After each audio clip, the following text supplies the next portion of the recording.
What's up, guys? I got 2017 Grand Jeep Cherokee. Today we're going to be doing the air filter. It's a CA 10755 made by FRAM. Really like FRAM products. I'll leave a link down in the description below. First things first, we're going to go to the vehicle and we're going to pop the hood right here. Now come back over here.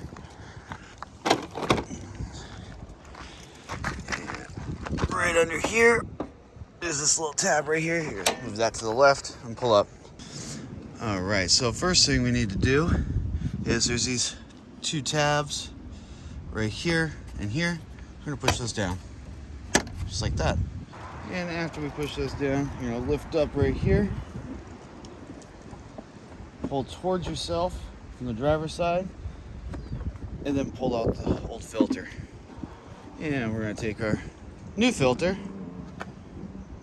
pleated side down,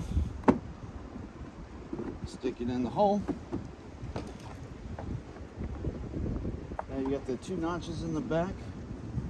Push into those two notches and then down, and then pull your two latches back up. And that's it, you're done. Thanks for watching. Hope this video helped. Please like and subscribe.